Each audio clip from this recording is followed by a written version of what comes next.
Bismillahirrahmanirrahim. Assalamualaikum warahmatullahi wabarakatuh. Nama saya Muhammad Abdillah Arfan dari semester 4 jurusan Ilmu Al-Quran Tafsir. Di sini saya ingin melanjutkan review buku dari sejarah teks Al-Quran dan rekonstruksi sejarah Al-Quran. Selanjutnya, yang pertama saya akan membahas buku yang pertama, yaitu buku sejarah teks Al-Quran dari bab 11 sampai bab 13. Dari bab 11 ini ada penyebab munculnya ragam bacaan. Ilmu qiraat yang benar, ilmu seni baca Al-Quran secara tepat, diperkenalkan oleh Nabi Muhammad SAW sendiri. Suatu praktek sunnah yang menunjukkan tata cara bacaan setiap ayat. Aspek ini juga berkaitan erat dengan kewahyuan Al-Quran. Teks Al-Quran telah diturunkan dalam bentuk ucapan lisan dan dengan mengumumkannya secara lisan pula. Berarti Nabi Muhammad SAW secara otomatis menyediakan teks dan cara pengucapannya pada umatnya. Kedua-duanya haram untuk bercerai.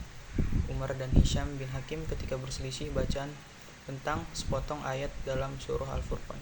Walaupun pernah sama-sama belajar langsung dari Nabi, Umar bertanya pada Hisham, siapa yang telah mengajarnya? Dia menjawab, Nabi Muhammad. Kejadian serupa dialami oleh Ubay bin Ka'ab. Tidak ada seorang sahabat yang berani mengadang-adang membuat silabus sendiri.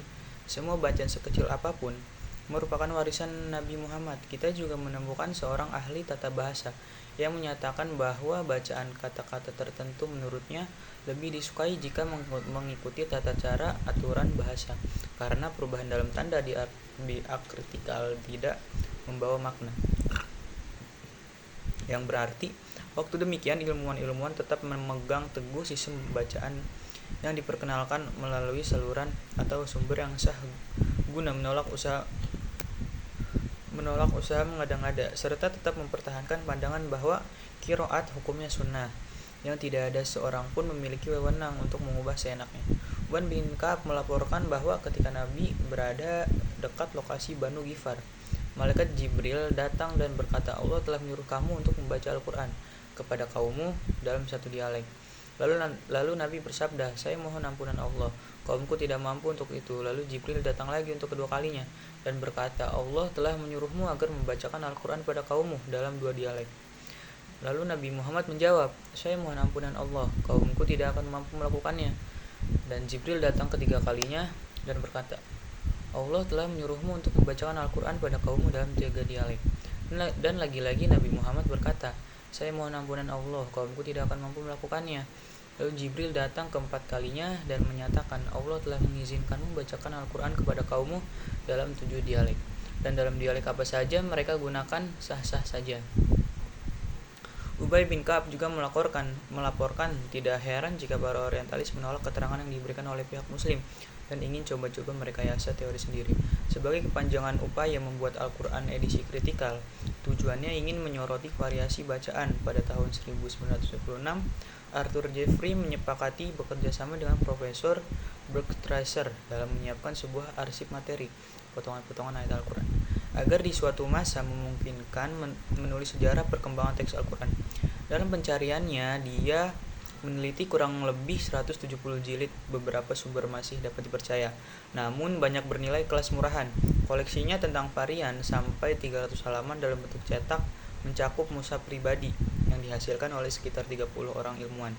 Dalam bab ini saya akan membatasi diri melakukan kajian kritis pada satu aspek jerih payah yang dilakukan Jeffrey. Hasil karyanya tentang varians, sedang aspek lain kita akan jabarkan kemudian.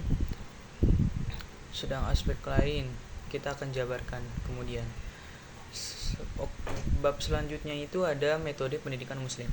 Sebelum Islam muncul, tak ada sumber yang mencatat akan adanya buku bahasa Arab di semenanjung Arabia. Sebenarnya Al-Quran merupakan buku pertama berbahasa Arab, di mana Iqra berarti bacalah, merupakan pembuka kata yang diwahyukan dengan silabe. Ungkapan itu menandai bahwa pencarian ilmu telah menjadi satu kemestian. Menghafal sekurang-kurangnya beberapa surah terlepas apakah ia orang Arab atau bukan, guna melaksanakan sholat sehari semalam.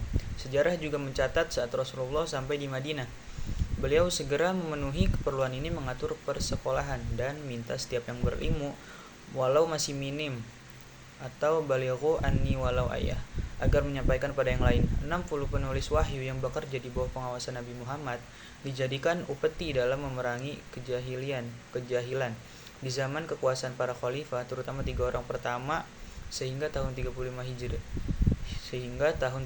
Hijrah.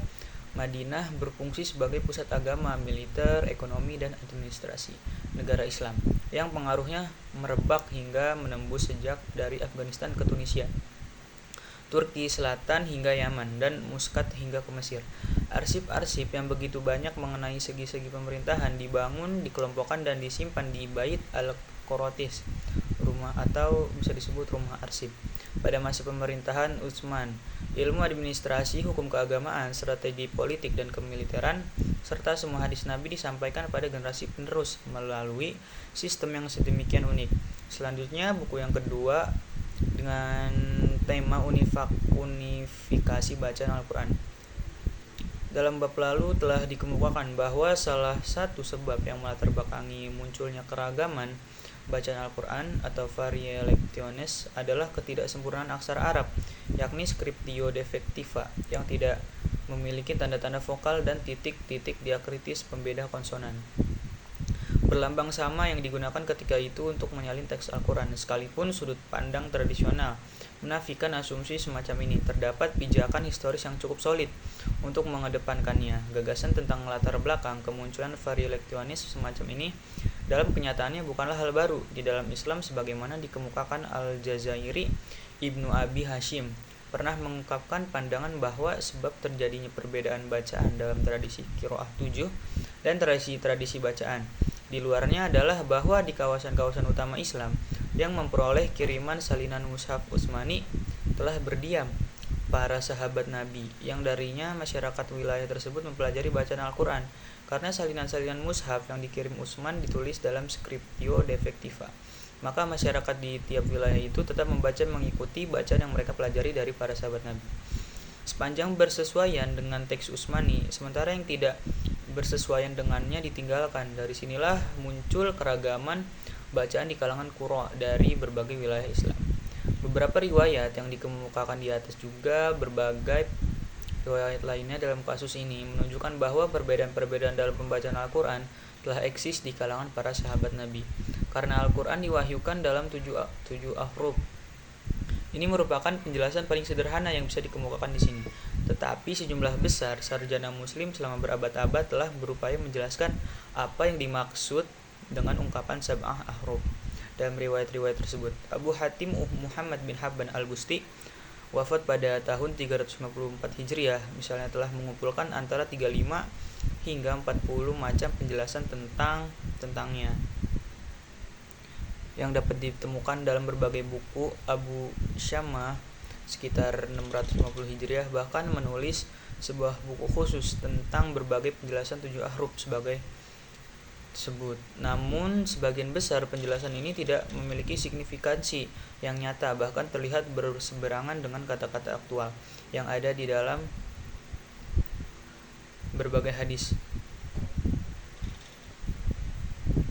Beberapa ilustrasi berikut yang dipilih dari penjelasan-penjelasan paling populer di kalangan sarjana muslim akan menunjukkan hal ini. Baik, sekian dari saya, kurang dan kurangnya mohon maaf. Assalamualaikum warahmatullahi wabarakatuh.